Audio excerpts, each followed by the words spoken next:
بسم اللہ الرحمن الرحیم۔ السلام علیکم، ہمارے چینل میں خوش آمدید ناظرین۔ آج آپ کے لیے میں انتہائی خوفناک، سنسنی خیز اور دلچسپ کہانی لے کر آئی ہوں، لیکن کہانی شروع کرنے سے پہلے آپ سے گزارش ہے کہ اگر آپ ہمارے چینل پر نئے ہیں تو ہمارے چینل کو ضرور سبسکرائب کیجیے تاکہ آپ کو ہماری ویڈیوز سب سے پہلے ملیں۔ ساجد بھاگتے ہوئے اپنے کمرے سے نکلا۔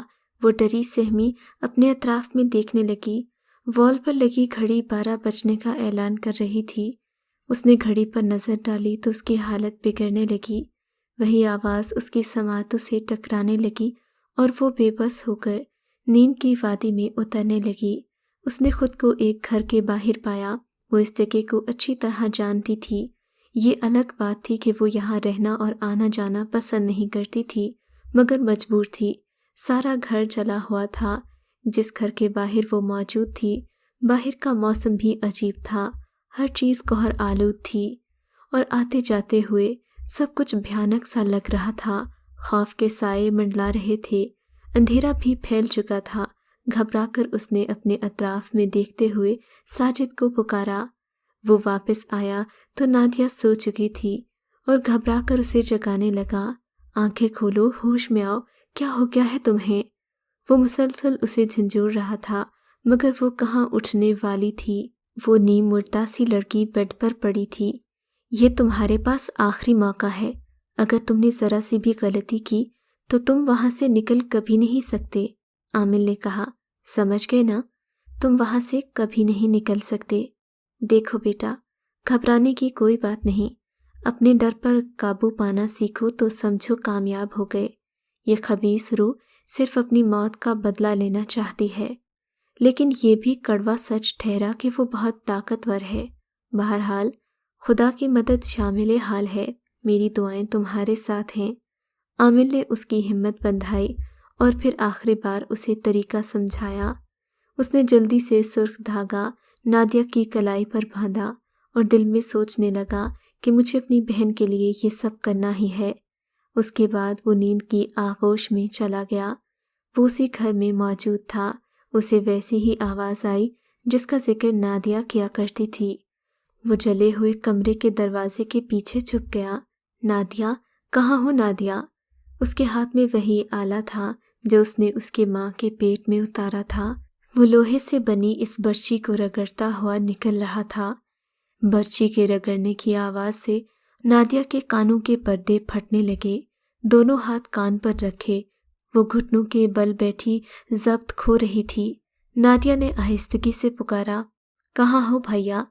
کیا کروں، کہاں تلاش کروں؟ وہ سوچنے لگا۔ برچی دیواروں پر رگڑتا وہ پورے گھر میں نادیہ کو پکار رہا تھا۔ وہ دروازے کی اوٹ سے جلے ہوئے کاٹھ کباڑ کی آڑ میں چھپ کر ساجد اسے تلاش کرنے لگا۔ وہ ایک جگہ کھڑا تھا۔ ساجد ایک لکڑی کے جلے ہوئے بینچ کے پیچھے چھپ کر اسے دیکھ رہا تھا، جہاں سے اسے اس کے پیر نظر آ رہے تھے۔ سر تا پیر تک جو دیکھا تو اسے اپنے منہ پر مضبوطی سے ہاتھ رکھنا پڑا کہ کہیں چیخ نہ پڑے۔ وہ پورا جلا ہوا تھا، سیاہ چہرہ، ابلی ہوئی آنکھیں جن کے گرد کھال غائب تھی۔ وہ بہت خوفناک لگ رہی تھی۔ ساجد اپنی بگڑی ہوئی حالت پر قابو پانے لگا۔ کیسے ہو میرے پیارے بیٹے؟ اچھا ہوا کہ تم بھی مل گئے۔ یہ سب تمہارا ہی تو کیا دھرا ہے۔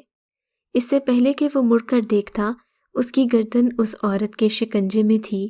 ابھی ابھی ساجد نے اس کے جلے ہوئے بازو دیکھے تھے۔ انہی ہاتھوں سے وہ اس کی گردن دبوچے گا۔ اس نے سوچا نہیں تھا۔ تکلیف اور کرہت کی کیفیت سے دوچار ساجد اس کی گرفت سے نکلنے کی کوشش کر رہا تھا۔ وہ اسے تڑپتا دیکھ کر زور زور سے ہنسنے لگی۔ ہنسی کی آواز سن کر نادیہ کو جھٹکا لگا۔ اس آواز کو وہ پہچان گئی تھی۔ پہچانتی تھی کہ کیسے پورا سال اس نے یہ اذیت برداشت کی تھی۔ وہ ادھر ادھر اسے کاچ کباڑ میں پوشیدہ رکھتے ہوئے ڈھونڈنے لگی۔ تم لوگوں نے مجھے جلا ڈالا تھا نا، آج دیکھنا میں تمہارا کیا حشر کرتی ہوں۔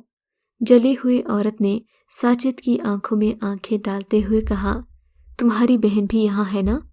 ساجد نے گھبرا کر منہ پھیر لیا۔ بلاؤ اسے۔ وہ اپنی جلی ہوئی آنکھوں کو مزید بڑا کرتے ہوئے بولی، نادیہ تم خود چلی آؤ ورنہ میں اس کے ٹکڑے ٹکڑے کر دوں گا۔ یہ کہتے ہوئے وہ آہٹوں کا پیچھا کرنے لگا۔ साजिद भी घबरा गया कि धमकी पर कहीं नादिया खुद को उसके हवाले न कर दे। सुन रही हो ना? अब उसने लहजा धीमा करते हुए फटे होंठों पर मुस्कान सजाकर कहा था। नादिया मेरी प्यारी बच्ची, आ मेरे पास आ। नादिया ने अपने भाई को उसकी गिरफ्त में देखा तो सरता पा लरज गई। वो जले हुए दरवाजे के पीछे मुंह पर हाथ रखकर सिसकने लगी। यकदम उसे लगा कि उसके सामने कोई और नहीं बल्कि उसका बाप खड़ा है। छोड़ दो बाबा मुझे, आप ऐसा क्यों कर रहे हो? बेटी हूँ मैं आपकी। वो उसकी कलाई मजबूती से पकड़े कमरे की तरफ ले जा रहा था। नादिया घसीटती हुई उसकी गिरफ्त से निकलने की कोशिश करने लगी। उसने कमरे तक लाकर उसे खड़ा किया। चुपचाप बता, तेरी माँ क्या काम करती है? तेरा भाई भी काम करता है तो तू क्यों मुफ्त की रोटियां तोड़ रही है? आज से तू भी काम करेगी। नादिया उसका मतलब समझते हुए बंद दरवाजे को देखकर दहल गई। अपनी तमाम तर हिम्मत जमा करते हुए बोली, जरा सोचो, अगर मेरी माँ और भाई को पता चल गया तो? जवाबन वो कमीनगी की इंतहा को छूकर मुस्कुराते हुए बोला, कच्ची गोलियां नहीं खेली। उसी रईस के घर तेरी माँ काम करती है। तुझे याद है, एक दफा अपनी माँ के साथ उसके घर गई थी अपनी माँ का हाथ बटाने। उसकी बेटी की शादी थी, बस वही मैंने तुझे देखा था। तेरी माँ से उसने बात भी की कि दुबई में ऐशो इशरत की जिंदगी गुजारे और तुम लोग जो गुर्बत की चक्की में पिसते हो उससे भी निजात मिल जाएगी। पर वो औरत मानी ही नहीं, बेवकूफ़, साफ इनकार कर दिया। मेरी बात गौर से सुन, तेरी माँ बेवकूफ़ी कर सकती है पर मैं नहीं। बस आज मेरी बात मान ले, कल तो फिर मजबूरन वही करना पड़ेगा जो तेरी माँ से कहूँगा। फिर वो इजाज़त देने पर मजबूर होगी, क्योंकि और कोई चारा जो नहीं होगा। अरे घबरा नहीं, अभी तो तू दुबई भी जाएगी। कभी देखा है जहाज़? नहीं ना? अरे पगली, हम अमीर हो जाएंगे। एक लम्हे के लिए वो आने वाले दिनों का ख्वाब उसे दिखाने लगा। नादिया ने हाथ झटका तो उसे होश आया। आंखें फाड़े क्या देख रही है? आज रात तेरी माँ घर नहीं आएगी और ना ही साजिद, इसलिए मैं जो कहता हूँ वो करती जा। देख नादिया, हम कब तक गुर्बत की चक्की में पिसते रहेंगे? उस रईस का दुबई में बहुत बड़ा कारोबार है। वो क्या कहते हैं, मॉडल्स। हाँ, और तू भी तो इतनी खूबसूरत है ना, तो बस आज तो उसे काबू करके देख, फिर देखना कैसे वारे न्यारे होते हैं। नादिया उसकी बातें सुनकर दंग रह गई। तुम जैसा घटिया शख्स मैंने कभी नहीं देखा। तुम बाप कहलाने के लायक नहीं हो बेगैरत। नादिया चीखने चिल्लाने लगी, मगर उसके बाप ने उसकी एक नहीं सुनी। और फिर उसे कुछ होश न रहा कि आगे क्या हुआ। जब उसने आंखें खोली तो वो किसी और के हाथों लुट चुकी थी। उसकी माँ उसे झंझोड़ती हुई पुकार रही थी। उसकी माँ सकते के आलम में बैठी उसे देख रही थी। उसने रोते हुए खुद को माँ के सीने में छुपा लिया। साजिद घर में दाखिल हुआ तो नादिया की चीखें सुनकर हैरान हुआ, और जब उसे सूरत हाल का अंदाज़ा हुआ कि उसकी बहन उसके सौतेले बाप के हाथों लुट चुकी है, तो उसने आओ देखा न ताओ और फिर उसकी लम्हों में जान ले ली। पुलिस आई, कार्रवाई शुरू की। साजिद ने पुलिस को बताया कि उसका बाप शराबी था। उसकी माँ को कत्ल करके घर को आग लगा दी, जिसमें वो खुद भी जल मरा। पुलिस कुछ भी साबित नहीं कर सकी। 6 माह बाद साजिद जेल से रिहा हुआ था। दोनों बहन भाई घर लौटे। अपने जले घर के सामने खड़े सोचने लगे कि रात तो यहीं बितानी पड़ेगी। मोहल्लेदारों में से उस वक्त कोई दरवाज़ा नहीं खोलेगा, इसलिए उसने अपने भाई का हाथ थामा और अंदर दाखिल होने लगी। अंदर दाखिल होते ही नादिया घबराई सी। उसे अजीब सा खौफ लग रहा था। रात के 10 बज रहे थे। चांद की रोशनी पूरे कमरे में फैली थी। छतों से बेनियाज कमरों में कहीं कहीं अंधेरा बैठा हुआ था। ये वही घर था जहां साजिद ने अपने माँ बाप को मारकर उनका नामो निशान मिटाने के लिए उन्हें आग में झोंक दिया था। उसकी माँ को उसके बाप ने पहले ही आत्ममुहा कर दिया था, और आज जब ये दोनों बहन भाई इस घर में आए थे तो इन्हें जगह जगह अब्बा की आवाज़ें आ रही थीं। आवाज़ के साथ साथ किसी चीज़ के खुरचने की आवाज़ भी आती।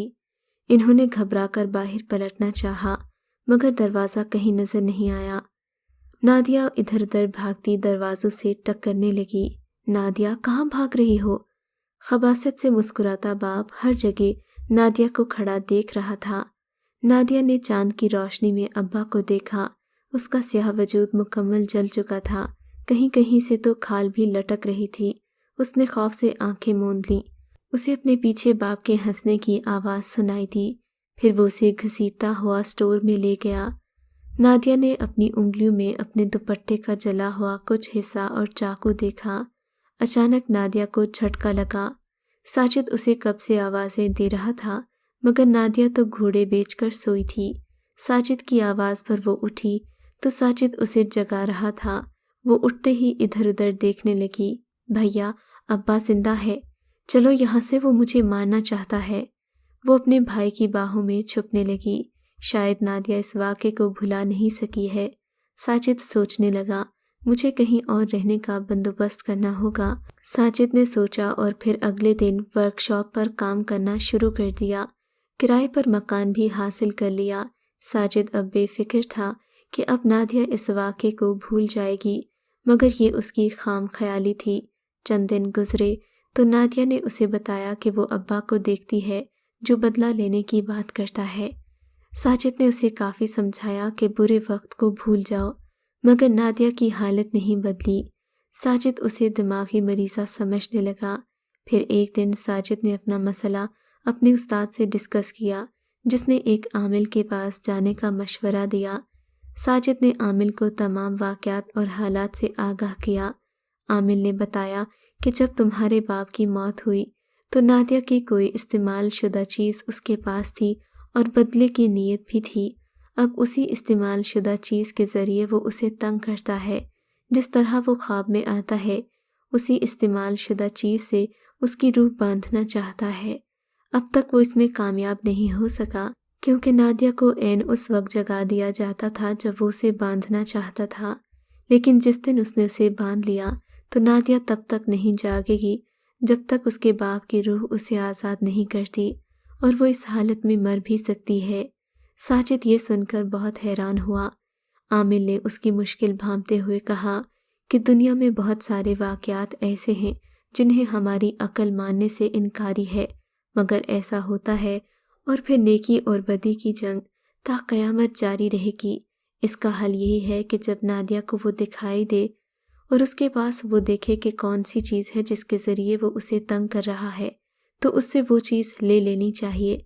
तभी उसके बाप की रूह से छुटकारा मुमकिन है। बस एक बात का ख्याल रखना, अपना दिफा करे और उसकी गिरफ्त से बचती रहे। साजिद ने नादिया को आमिल की बात समझाई, उसे ज़हनी तौर पर तैयार कर लिया, मगर नादिया खौफज़दा थी, अपने खौफ पर काबू नहीं पा सकी। हर रात में नाकामी का सामना करना पड़ता। आखिर आमिल ने उसे एक डोरी तम करके दी कि जब नादिया सो जाए तो वो उस डोरी को नादिया के हाथ में बांध दे। यूं दोनों चीज़ें एक ही ख्वाब से जुड़ जाएंगी और तुम वो चीज़ उससे ले लेना जो नादिया से उसे जोड़ रही है। लेकिन अब की बार जब नादिया को ख्वाब आया तो उसके बाप ने उसके छोटे भाई को ऐसे जकड़ा कि वो दोनों उसके सामने तड़पने लगे और वो कुछ भी न कर सकी। उसके बाप ने कहा कि जब तक तुम मेरे करीब नहीं आती, मैं तुम्हारे भाई को अजियत देना बंद नहीं करूँगा। नादिया को अपनी मौत सामने नज़र आने लगी। वो करीब होती हुई उसके पास जाने लगी, और इससे पहले कि नादिया अपने भाई को उठाने के लिए आगे बढ़ती, उसने खुद को अपने बाप की रूह की गिरफ्त में पाया। नादिया को वो खींचते हुए ले जाने लगा। नादिया चीखती हुई नीचे बैठ गई। अचानक उसकी नज़र उसकी जली हुई उंगली पर पड़ी, जहाँ उसके दुपट्टे का छोटा सा टुकड़ा उंगली के गोश्त पर चिपका हुआ था। अब्बा, साजिद ने खड़े होते हुए उसे पुकारा।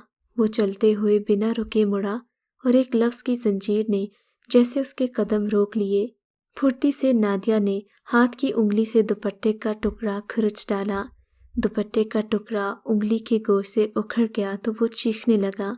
आहिस्ता आहिस्ता वो धुएं की लपेट में आता गया और उसका पूरा वजूद धुएं में तहलील हो गया। नादिया और साजिद ने घबरा कर एक दूसरे को देखा। साजिद ने जल्दी से नादिया और अपने बाजू पर दमशुदा डोरी को बांधा तो अगले ही लम्हे दोनों बहन भाई अपने कमरे में नींद से जाग गए।